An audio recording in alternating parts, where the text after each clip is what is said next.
जो व्यक्ति आपसे वोट लेता है किसके नाम से? बीएसपी के नाम से 2 बार उसने वोट लिया, 2 बार में हमारे समाजों का गला काटने का काम किया। दलाल, ये स्थितियां हैं हमारे उदयपुर तहसील की। लड़ाई मेरी और उसकी जो नेतागिरी है, नेतृत्व करेगा वो कोई ठाकुर साहब होंगे जो रावड़ा में बैठेंगे। ऐसे राजपूत हमको नहीं चाहिए भाई, वो अपने तक ही सीमित रहे। हमने पूछा कि पास भाई आप पीड़ित लोगों से मांगते हैं तो पास क्यों नहीं देते? बिल्कुल देते हैं हमारे लोग कि भाई ये लीजिए पास, लेकिन जारी नहीं किया है। इसी पर्पज में हमने अभी थोड़े दिन पहले कलेक्टर साहब से मुलाकात हुई। कलेक्टर साहब को भी हमने यही कहा कि आपका सरकार कहती है कि पैसा, अगर आप कहते हैं कि आपका जो अधिकारी है वो कहता है कि पैसा नहीं है। तो साथियों, इस तरह की स्थितियां इस उदयपुर तहसील में है, जो विधानसभा क्षेत्र है उदयपुर का, उसमें स्थितियां इस तरह की हैं। जो व्यक्ति आपसे वोट लेता है किसके नाम से? बीएसपी के नाम से 2 बार उसने वोट लिया, 2 बार में हमारे समाजों का गला काटने का काम किया। दलाल पैदा किए हमारे समाजों में, दलाल पैदा किए, चाटुकार पैदा किए। हर गांव में 2-2, 3-3 लोगों को छोड़ा और समाज को उन्होंने दबाने का काम किया। पूरा समाज इस तरह का नहीं है। समाज बड़ा भोला है और बेबाक है। वो चाहता है कि कोई अच्छा आदमी आए जिसको हम लोग चुने, लेकिन ये लोग ऊपर वाले क्या करते हैं कि इस तरह का आदमी हमारे सर पे बिठा लिया और बिठाने के बाद में उसने जिस तरह की हरकतें हमारे समाज के साथ की है वो चौंकाने वाली है। सारे हम जो पूछते हैं लोगों से, अभी पॉक्सो जैसे मामलों में, मुझे नाम नहीं लेना चाहिए, पॉक्सो जैसे मामलों में डिप्टी नवलगढ़ ने एफआईआर दी है। पॉक्सो जैसे मामलों में कोर्ट ये बोलता है कि पॉक्सो के अगर मामले कहीं पर भी हो गए हैं तो नॉन बेलेबल ऑफेंस है, नॉन कंपाउंडेबल है, समझौता नहीं हो सकता उसका, सीधा जेल में जाएगा। लेकिन यहाँ पे आरोपी हैं, खुलेआम घूम रहे हैं, किसके? पीड़ित परिवारों के बाहर खुलेआम घूम रहे हैं। ये स्थितियां हैं हमारे उदयपुर तहसील की। साथियों, आप गांव में दूर दराज क्षेत्रों में जाइए, नेवरी के पास जाइए, नेवरी गांव में हम लोग गए थे, ये लोग भी गए हैं।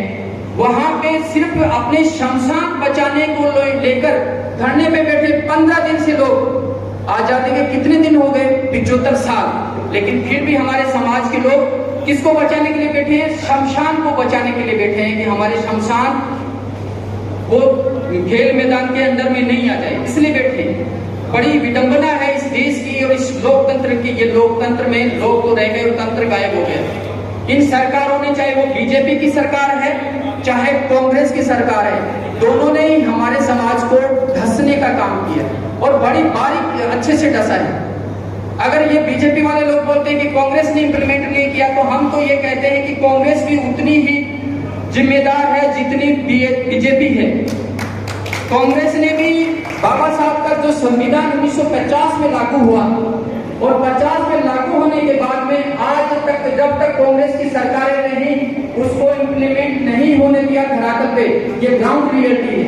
हमारे लोग समझ नहीं पा रहे हैं कि संविधान कहते तो हैं लोग, लेकिन संविधान है किस चीज का? कोई जागरूकता कार्यक्रम नहीं, कोई कुछ नहीं। और बीजेपी, हमारे समाज की लड़ाई है, हमारे समाज की लड़ाई है तो हमारे समाज का ही नेतृत्व होना चाहिए। लड़ाई मेरी और उसकी जो नेतागिरी है, नेतृत्व करेगा वो कोई ठाकुर साहब होंगे जो रावड़ा में बैठेंगे। ऐसे राजपूत हमको नहीं चाहिए भाई, वो अपने तक ही सीमित रहे। हमको तो सिर्फ हमारा नेतृत्व करने वाला हमारे बीच में से जो आएगा, हम बिल्कुल सहज से उसको स्वीकार करेंगे और उसके बीच साथ में लगेंगे भी, दम थम के साथ में लगेंगे और बेबाक तरीके से लगेंगे उसके साथ में। तो साथियों, ये जो चीजें हो रही हैं यहाँ उदयपुर पार्टी में बड़े मास लेवल पे हो रही हैं। आपकी बजरी खा गए, आप देखिए ना, आपकी बजरी खा गए, आपके जो आयरन से प्रचुर मात्रा में पहाड़ियां थी उनको खा गए, पत्थरों को खा गए, माइंस को खा गए, लोगों का जो बजट आता है उसको खा गए। आप बताइए शेड्यूल कास्ट की कितनी बस्तियों में डेवलपमेंट हुआ है इस 5 साल में? पूछिए, बताइए तो कितनी बस्तियों में हुआ है? हम लोग क्या चाह रहे हैं कि हमारी सुरक्षा की जाए। सुरक्षा हुई आपकी? पूरे क्षेत्र में सुरक्षा है आप लोगों की? भैया, आपके पैर में जूता है तो आपकी सुरक्षा है, और जूता निकल गए तो आपकी सुरक्षा नहीं है। ये पूरे क्षेत्र की कहानी है, पूरे क्षेत्र की कहानियां हैं। आप समाज को एकजुट करने में अगर कोई मीटिंग करा रहा है, बुला रहा है, तो हमारे समाज के लोगों को खड़ा कर देंगे कि इनकी मीटिंग मत होने देना। वो लोग कौन है, उनको आइडेंटिफाई कीजिए, चिन्हित कीजिए वैसे लोगों को जो हमारे समाजों के खिलाफ हमारे समाजों को ही लड़ा रहे हैं। साथियों, ये लड़ाई छोटी नहीं है, ये लड़ाई बड़े पैमाने पे लड़ने की आवश्यकता है।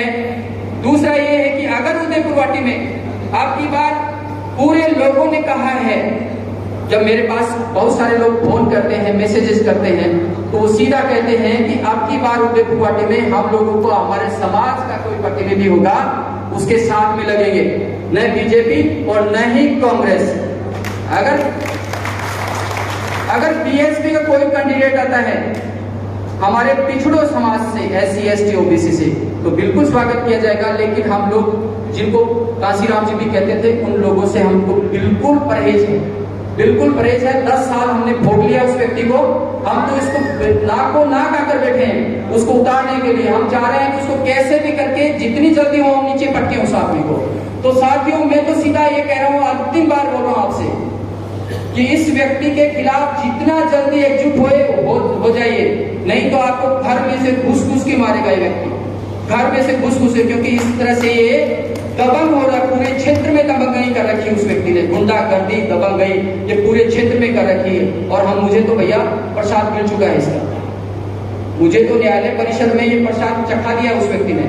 तो मैं तो उसके बावजूद भी कह रहा हूं कि तेरे में दम जितना है ना उतना दम लगा ले, लेकिन मेरी जो लेखनी है ना वो चलती रहेगी, तेरे खिलाफ चलती रहेगी।